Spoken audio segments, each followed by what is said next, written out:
Olá pessoal, sejam bem-vindos a mais um episódio do nosso CLT Cast. Eu sou o aluno Marcos Vinícius, do 4º ano do curso de Direito da Unibals. Hoje nós mergulharemos no universo do direito do trabalho. Temos a honra de receber um especialista sobre o tema. Compondo nossa mesa temos o colega Paulo Henrique e hoje temos a honra de receber o Dr. Luan Souza Alencar. O Dr. Luan é pós-graduado em processo do penal e direito do trabalho e processo do trabalho. O Dr. Luan tem vasta experiência e atuação nacional no direito dos trabalhadores, especialmente no direito dos motoristas. Seja bem-vindo, Dr. Luan. Gostaria que você se apresentasse ao público e falasse um pouco desse seu vasto currículo. Muito obrigado, é sempre uma honra comparecer aqui nesse centro universitário, compartilhar informações.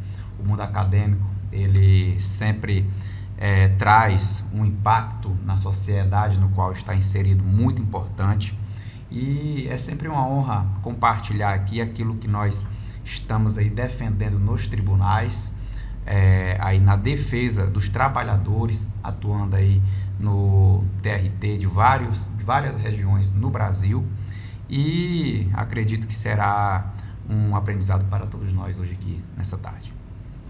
Doutor Luan, seja bem-vindo novamente.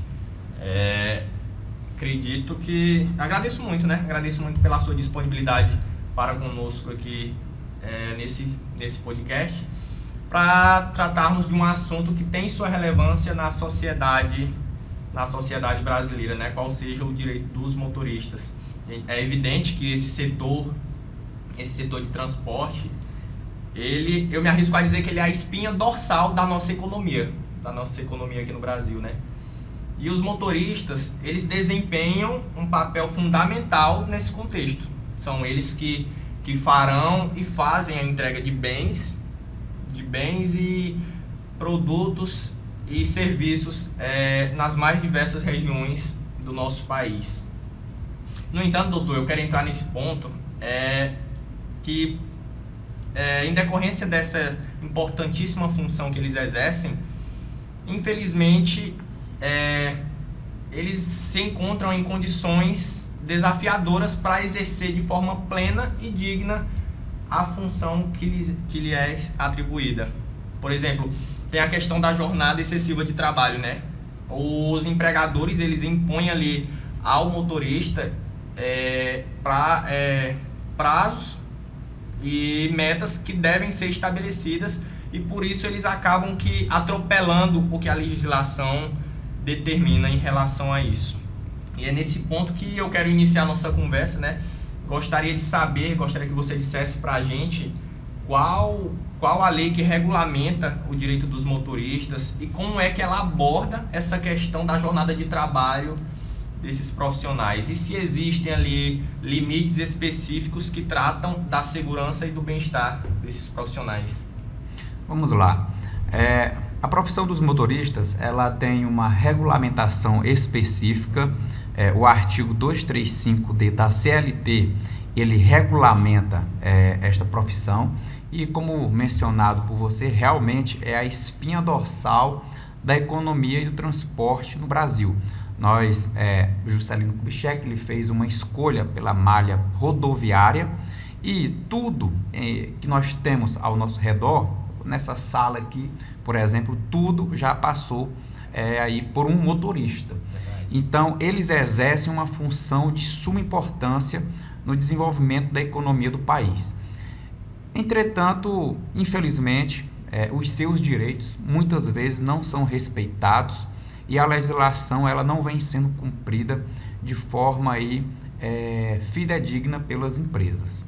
Vejamos que o controle de jornada, um dos principais direitos dos motoristas, no qual foi conseguido de forma recente, se formos olharmos aí o tempo que a CLT tem, a CLT é da era Vargas, e como tal, naquela época ainda, a tecnologia ela era muito incipiente, de modo que naquele tempo as pessoas não tinham celulares em suas mãos, as pessoas não tinham o GPS, ele ainda era muito restrito, rastreadores, outras formas de você identificar realmente ali o período que o trabalhador está trabalhando, era muito complicado. Então, o artigo 62 da CLT, ele excepciona trabalhadores que estão submetidos ao trabalho externo e tais trabalhadores não estão submetidos ao controle de jornada. Então, vejamos que a sociedade evoluiu, nós tivemos aí tecnologias que vieram a ser aplicadas no âmbito do transporte, como rastreadores. Hoje, o celular, com a geolocalização e o uso de redes sociais, é possível sim já você obter várias informações nas quais você poderá constatar ali a prática ou não de horas extras. Então, o que acontece? Essa modernização dentro do transporte, sendo o impacto aí da tecnologia mundial, veio e a legislação teve uma alteração e obrigou as empresas a realizarem o controle de jornada. De modo que o motorista ele deve ter sua jornada controlada e bem como suas horas extras devidamente remuneradas. Então, eles não se enquadram na exceção do artigo 62 da CLT, justamente por ter uma regulamentação específica e própria, lá no artigo 235D da CLT. Mas, infelizmente, ainda muitas empresas insistem em aplicar o artigo 62, dizer que é uma atividade externa e que o motorista pode escolher ali o seu horário de trabalho, quando, bem da verdade, nós sabemos que isso não é bem assim que funciona. O motorista, quando ele sai, ele já sai inclusive com agendamento feito. Vou dar um exemplo, o motorista ele sai carregado de grão aqui do sul do Maranhão até o porto no Itaqui para descarregar, ele já sai com agendamento feito. Então, ele deve cumprir esse agendamento. O agendamento ele tem um período para ser cumprido. E esta sanha das empresas em querer impor o cumprimento desse agendamento faz com que o motorista venha e realmente a ter uma jornada extraordinária. É claro que podem falar, mas o reagendamento ele pode ser feito o reagendamento. Esse agendamento da carga pode sofrer um reagendamento. Sim, ele pode sofrer um reagendamento. Entretanto, irá trazer ali uma série de transtornos e dificuldades e atrasos nos quais as transportadoras não querem suportar. Então, o motorista ele faz de tudo para chegar ali no período do agendamento que é feito quando ele já sai aqui carregado. Então, esta série de fatores faz com que realmente ele tenha a prática de horas extras recorrentes, né? E é muito bom aqui, vocês como universitários, saberem que a prática de hora extra, quando ela é habitual, ela vem a integrar o salário. O que isso significa? Significa que terá todo o impacto também, integração nas verbas rescisórias, como aviso prévio, FGTS, multa de 40%. Então, essa integração no salário das horas extras, ela é muito importante também no âmbito previdenciário.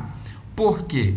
Porque se o motorista ele ganha na sua carteira de trabalho, apenas, vou dar um exemplo, R$3.000, entretanto ele tem a prática habitual de horas extras, e ele ganharia por mês R$2.000 de horas extras, perfazendo um total de R$5.000, vejamos que essas horas extras, se elas fossem pagas, integradas ali no holerite, no contra-cheque, tem um impacto e consequências previdenciárias para quando o motorista for aposentar.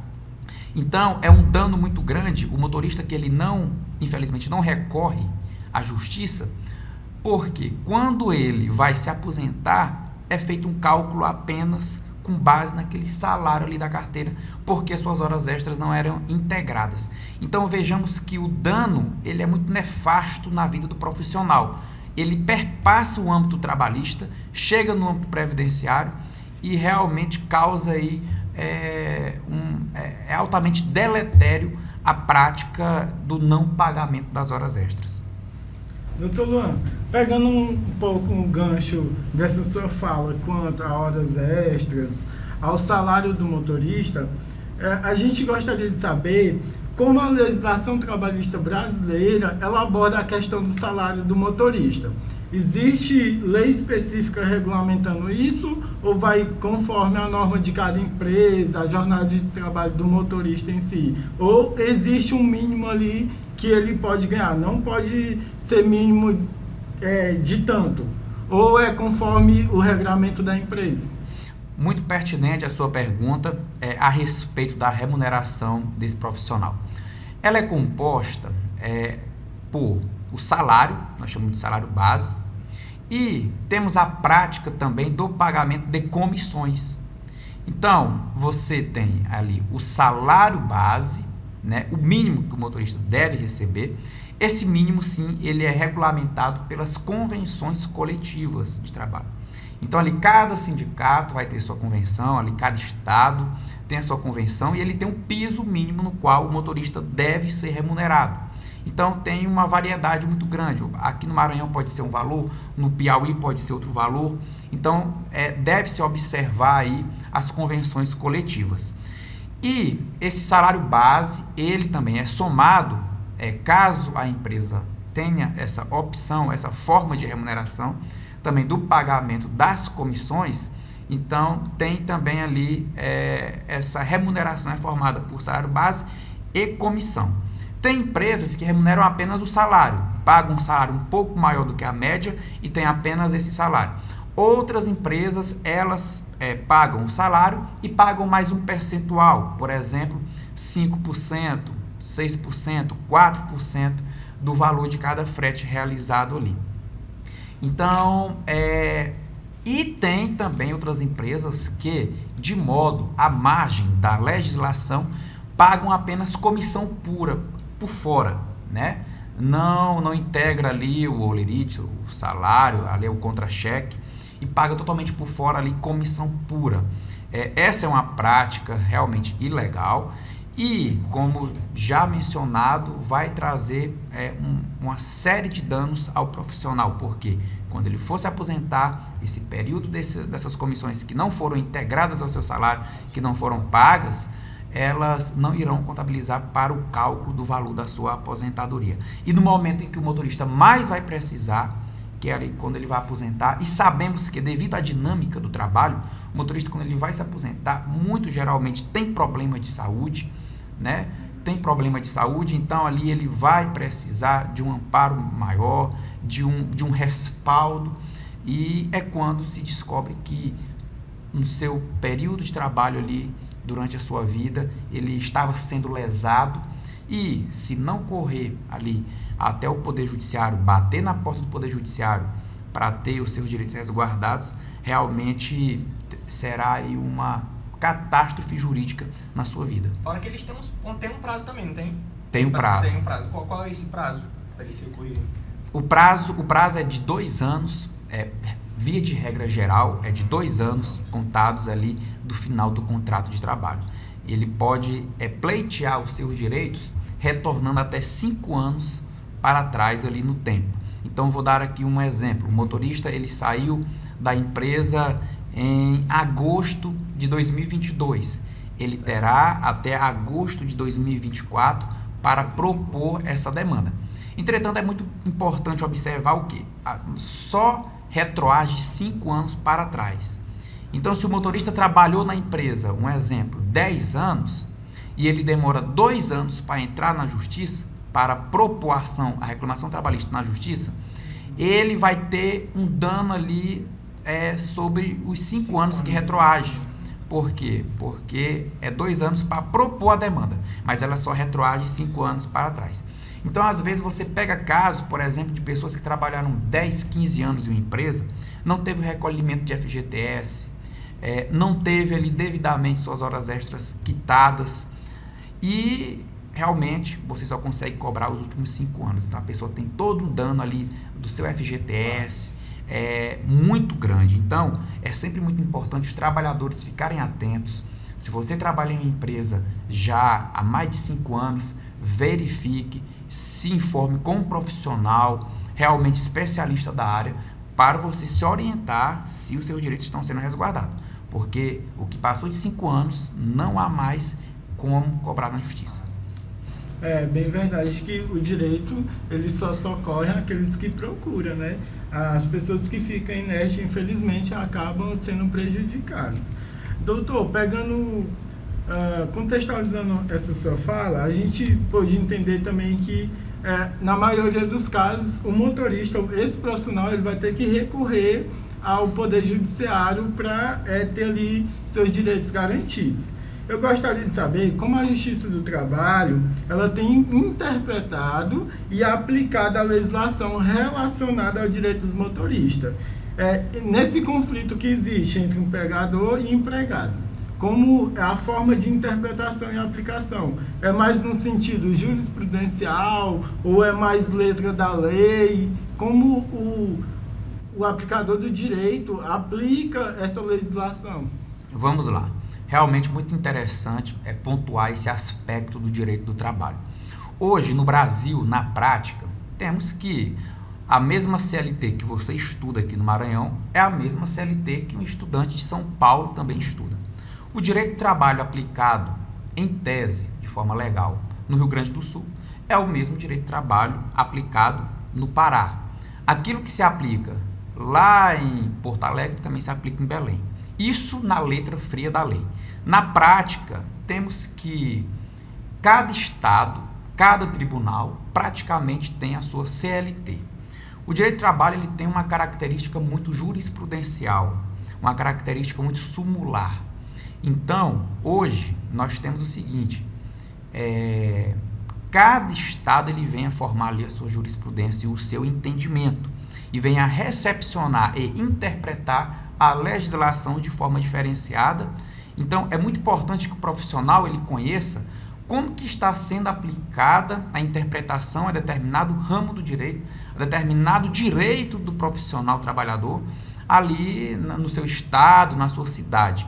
Aquilo que o juiz de Balsas entende pode não ser aquilo que o juiz de São Luís entende.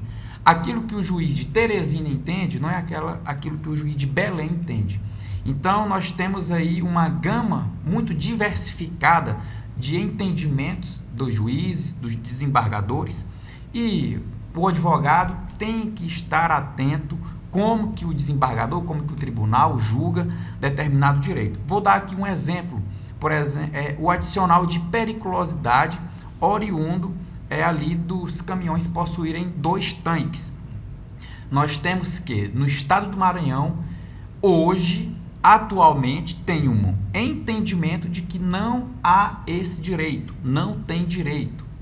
Nós temos, por exemplo, o estado do Piauí, que já tem um entendimento de que realmente tem direito ali o motorista que dirige caminhão com 2 tanques. Tivemos recentemente uma alteração legislativa ali em dezembro de 2023, na qual o parágrafo 5º do artigo 193 da CLT veio a deixar de forma expressa de que os tanques que são destinados ao consumo próprio do caminhão não ensejam esse direito adicional de periculosidade.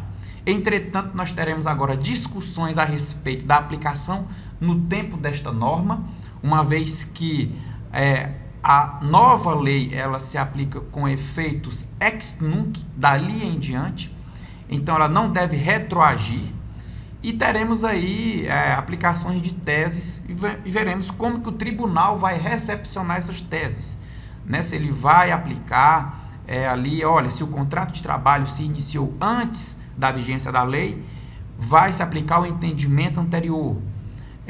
O período do contrato de trabalho trabalhado antes da vigência da lei se aplica anterior, posteriormente se aplica a legislação.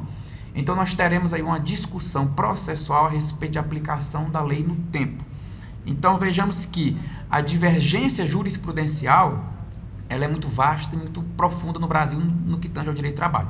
Por isso, o TST ele vem a fazer o quê? A pacificar a jurisprudência. E aí nós vemos, então, um novo também embate jurisprudencial de entendimentos, porque o TST ele possui 8 turmas e muitas vezes ali cada turma tem um entendimento. Então aí é necessário novamente remanejar embargos perante as turmas do TST para que venha realmente a pacificar o tema. Então, essa divergência jurisprudencial ela é muito forte. E outra coisa, o TST ele vai julgar ali recurso de revista. Recurso de revista possui uma técnica própria, possui uma série de requisitos nos quais apenas um profissional devidamente habilitado, especialista naquele ramo, conseguirá chegar ao Tribunal Superior do Trabalho. Então, nós temos conseguido êxito, temos conseguido aí, apenas nos últimos 30 dias, subimos aí mais de 20 recursos de revista perante o TST, um número bastante expressivo. Aqueles que militam na área sabem quanto é difícil subir um recurso de revista no TST. Então, o profissional, o advogado que atua na área trabalhista, ele deve estar muito atento, porque se ele esbarrar perante um colegiado no TRT que não tem aquele entendimento que é do TST e ele não souber manejar o recurso de revista, infelizmente o trabalhador vai ficar prejudicado, porque ele não vai conseguir ir até o TST para reverter aquele acórdão do tribunal que negou tal direito. Então, o direito do trabalho ele se tornou uma área altamente técnica, que diferentemente do que se pensava há tempos atrás, que é simplicidade, oralidade, isso tem sim. Entretanto, com a reforma trabalhista, o direito do trabalho ele teve uma alteração profunda, na qual hoje o trabalhador ele precisa estar muito bem amparado por um profissional altamente qualificado, porque não vive mais aquela sensação de que é só entrar que alguma coisa vem, alguma coisa ganha. Não. Hoje a regra é que o Poder Judiciário analisa de forma altamente criteriosa e o profissional terá realmente que saber muito bem como que está sendo aplicada a legislação no caso. Doutor, você como assim, como um advogado competente na área, né, com uma vasta experiência, você enxerga essa atualização histórica no âmbito do trabalho como um problema que afeta diretamente os trabalhadores, principalmente em relação aos motoristas? Você acha que essa divergência e essa regulação criteriosa para avaliar os direitos dos motoristas é um problema que afeta diretamente eles?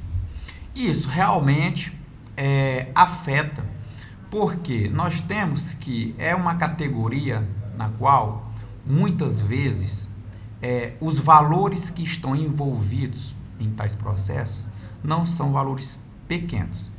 Então, o motorista profissional, ele deve, em virtude desse atual panorama da justiça do trabalho, na qual eu venho percebendo que há um esvaziamento causado pelos próprios atuantes e operadores dessa justiça especializada. Então, vou dar aqui um exemplo. Se entendeu que com a alteração da CLT com a reforma trabalhista, havia ali a limitação aos valores da inicial.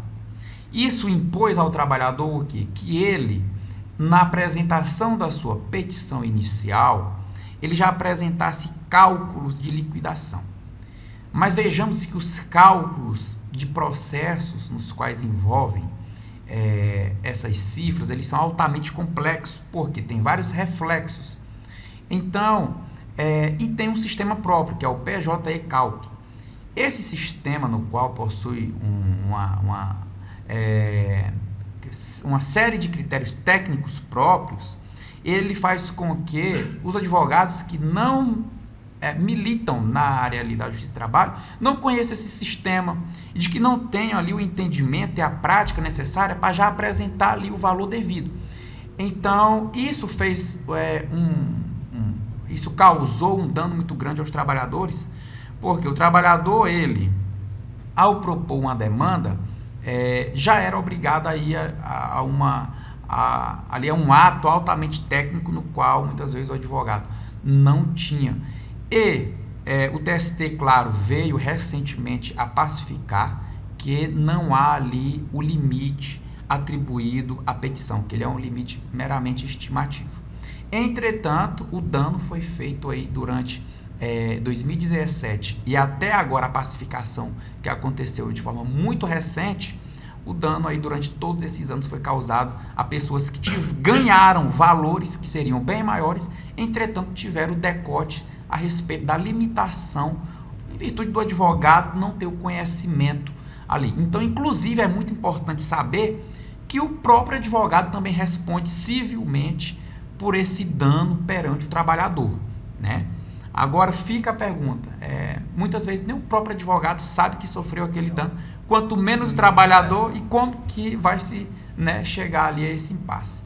Então, realmente, essa série de questões aí trazidas pela reforma, aqueles que estiveram amparados por advogados que não têm a prática, não é questão de um advogado ser melhor que o outro, é questão do quê? Da pessoa saber limitar no dia a dia a respeito daquela situação. Uma coisa é um médico especialista, cardiologista, que todo dia faz transplante de coração, e outra coisa é um médico que é um neurologista. Os dois são muito bons, entretanto, cada um dentro da sua competência.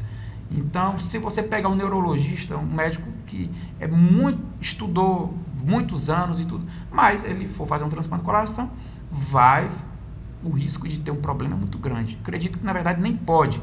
Entretanto, no direito, nós não temos essa limitação dos especialistas. Então, uma pessoa que atua lá em um determinado ramo do direito pode muito bem fazer uma reclamação trabalhista e, por não ter esse conhecimento a respeito da prática diária dos julgamentos e da jurisprudência, vem a lesar o trabalhador de forma altamente deletéria e prejudicial ali ao seu bolso. Com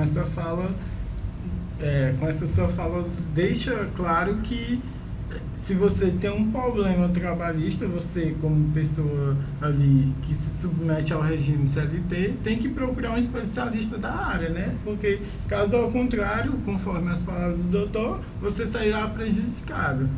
E sempre bom ter ali uma pessoa que realmente vai estar dedicado àquela área e tem competência. Agora, falando um pouco sobre os direitos coletivos dos motoristas, a gente gostaria de saber quais são as principais questões que envolvem essa esfera e como os sindicatos e associações podem trabalhar em prol do motorista. Vamos lá. O sindicato dos motoristas profissionais, né, essa questão sindical ela é muito discutida, principalmente sobre o enquadramento sindical. O motorista profissional, ele ali é enquadrado como categoria diferenciada. O que isso significa? As categorias diferenciadas é porque nós temos a regra geral do quê? Vou dar um exemplo aqui. Todo mundo que trabalha para uma empresa que ali é do ramo da agricultura, ela estará submetida ali ao sindicato rural, ao sindicato competente, ao objeto central daquela empresa. Mas se você tem lá um profissional de categoria diferenciada, como por exemplo são os motoristas, ele não vai estar submetido ali ao sindicato dos produtores rurais, o sindicato rural. Ele estará submetido ali à convenção coletiva do sindicato dos trabalhadores de transportes, né? Outro exemplo, ali você pega, por exemplo, aqui a universidade, ela tem como matéria principal aqui a educação, de modo que o sindicato que vai regir é um sindicato específico inerente ao objeto principal aqui desta universidade. Entretanto, se a universidade, por exemplo, contrata um piloto de avião, ele exerce uma categoria diferenciada. Então, o direito coletivo ele tem essa diferenciação. Então, você deve observar ali a categoria, né, o direito coletivo inerente, a categoria profissional, se não é uma categoria diferenciada. Os direitos mais inerentes ali a esta profissão, realmente que são vilipendiados, que nós temos aí no dia a dia, são a falta realmente de concessão dos intervalos da forma correta, intervalo intrajornada, que é o intervalo para almoço, descanso, a falta de pagamento das horas extras, a integração das comissões, muitas vezes ali é feito o pagamento por fora, o pagamento de diárias também muitas vezes não respeita o que é imposto pela convenção coletiva de trabalho. Então esses são os direitos que muitas vezes são ali desrespeitados o adicional também, adicional de periculosidade, adicional de insalubridade. Então, são os direitos que mais são vilipendiados aí no dia a dia por estes profissionais. Certo. Doutor, em relação a esses direitos vilipendiados, né? Qual o procedimento, quais os procedimentos que o trabalhador, tendo em vista, tendo ciência desses direitos que estão sendo atropelados pelo empregador, quais os procedimentos e os recursos disponíveis que ele tem ali? O que ele deve ser feito? Ele deve já procurar um advogado competente na área? Em relação às provas também que ele deve ter para poder comprovar que o seu direito foi vilipendiado, como é que tem que se dar? Olha, funciona da seguinte forma: nós temos, pela Constituição Federal, pela CLT, um regramento específico na proteção do trabalhador. Não é à toa que a Constituição Federal destinou ali o artigo 7º, artigo 8º, ali a proteger, consagrando constitucionalmente vários direitos dos trabalhadores. O que acontece? Nós temos Ministério Público do Trabalho. O trabalhador ele pode se dirigir ao Ministério Público do Trabalho. Outro órgão de proteção ao trabalhador, o Ministério do Trabalho. Né? Nós não podemos confundir aqui Ministério Público do Trabalho, que é o MPT, com o Ministério do Trabalho. São órgãos diferentes. Né? Nós temos também ali os sindicatos como uma terceira opção. Né? Os sindicatos trabalhadores têm lá a sua assessoria jurídica e tudo mais. Além disso, nós temos o quê? Que no processo de trabalho vige o princípio do jus postulandi. O que isso significa? Significa que o trabalhador ele pode se deslocar até a vara do trabalho e lá ele fazer sua reclamação de forma verbal, e então a justiça vai reduzir a termo aquela reclamação. Então aqui, como eu mencionei, aqui nós temos o quê? Ministério Público do Trabalho, MPT, Ministério do Trabalho, temos os sindicatos e nós temos a vara do trabalho aí. 4 formas, e temos também outra opção, contratar um profissional especialista. Né? Essas 5 opções como forma de proteger o direito dos trabalhadores. Agora vamos como que isso funciona na realidade, como que isso funciona na prática. Vou dar um exemplo aqui da cidade no qual vocês estão inseridos, no qual a universidade está inserida. Ministério do Trabalho, não tem aqui. Não tem.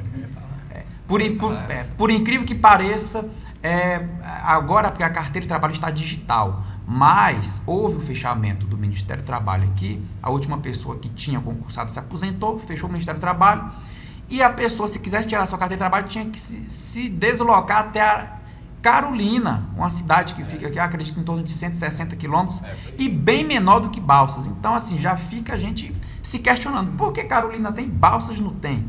Né? Uma cidade bem maior. Né? Já ficamos ali, será que o Estado não tem o interesse de ter uma cidade como Balsas, Ministério do Trabalho? Então, assim, Ministério do Trabalho não tem. Ministério Público do Trabalho também não tem. O mais perto fica em Imperatriz. Né? Imperatriz. Não, eu vou fazer uma reclamação no Ministério Público do Trabalho. O trabalhador, coitado, não recebeu verba rescisória, saiu sem nada, não está com dinheiro, está com dificuldade na família, ele vai ter que gastar hotel, passagem para ir até o Ministério Público do Trabalho Imperatriz. Acho isso muito inviável. Outra opção, sindicatos. Infelizmente, na prática, nós tivemos aí um esvaziamento dos sindicatos, nos quais este não hoje possuem uma força para terem um jurídico à altura, ali, não à altura de especializado, mas ali presente. Hoje são poucos os sindicatos, por exemplo, o advogado fica lá em São Luís, na capital, não consegue ter esse contato próximo com o trabalhador, ali principalmente na hora da entrevista, que é muito importante. A entrevista é um dos atos mais importantes na hora de você fazer ali uma reclamação trabalhista. Então, e nós temos a vara do trabalho. E aqui vamos aproveitar também para, por exemplo, vara do trabalho da cidade, pelo menos da cidade de Balsas, é uma vara que sofre muito com a falta de servidores.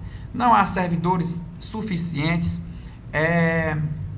juízes suficientes também. Nós temos que, por exemplo, em outras cidades, há um juiz titular e há, muitas vezes, 2 juízes substitutos.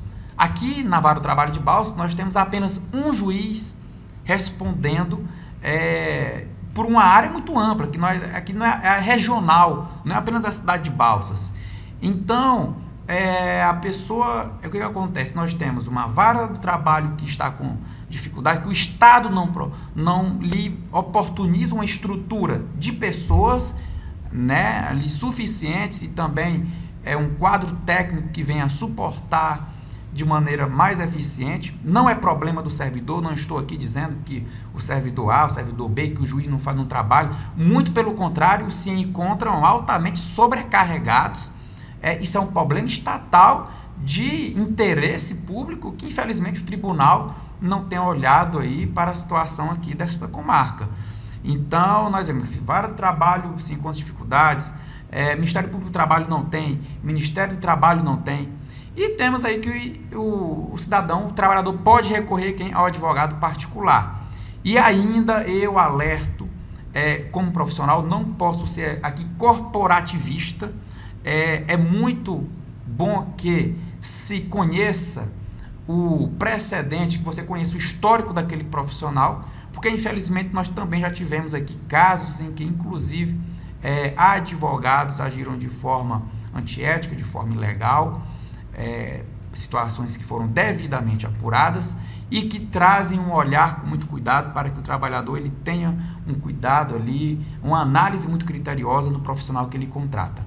Então vejamos que hoje o trabalhador ele se encontra em uma situação vulnerável perante a proteção ali dos seus direitos, porque ele não tem muito órgãos ou pessoas a quem recorrer.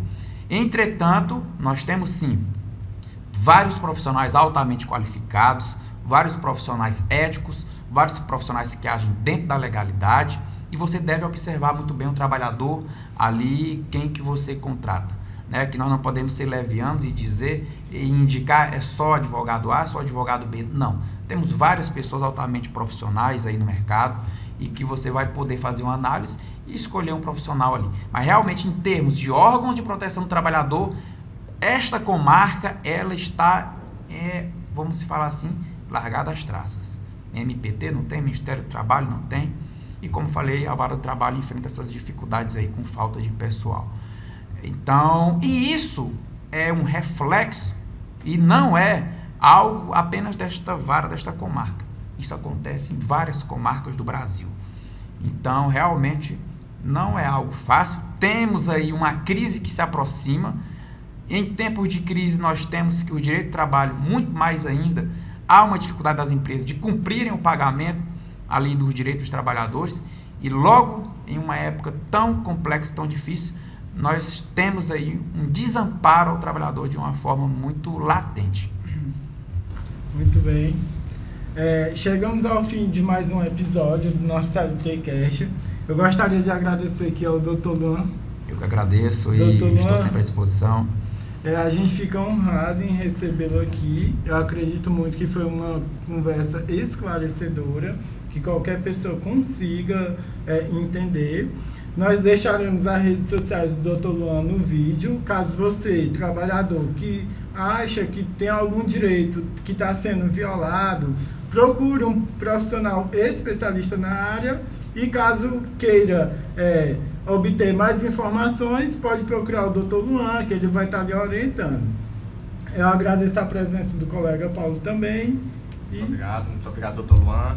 É igual o Marcos falou, né? Acredito que tenha sido uma conversa assim, bastante proveitosa e que os nossos ouvintes tenham aquela lâmpadazinha tenha acendido ali no subconsciente, né? Você que conhece algum motorista e que saiba que o direito dele tenha sido vilipendiado, você que já tem uma noção, já tem um norte de como deve proceder, de como esse profissional deve proceder para que seus direitos sejam devidamente reconhecidos. E é isso, Dr. Luan, muito obrigado, viu? Estamos sempre dispostos, espero contar com você com mais um podcast aqui. Acredito que não tenha sido uma conversa assim que conseguimos abranger totalmente todos os pontos, mas que já deu para abrir uma luz, né? Isso, com certeza. O tema é muito vasto, nós podemos aprofundar em vários subtemas que temos dentro do direito do trabalho. E é sempre uma honra estar aqui compartilhando conhecimento nesse ambiente universitário. As informações que nós temos não devem ser guardadas apenas para o profissional.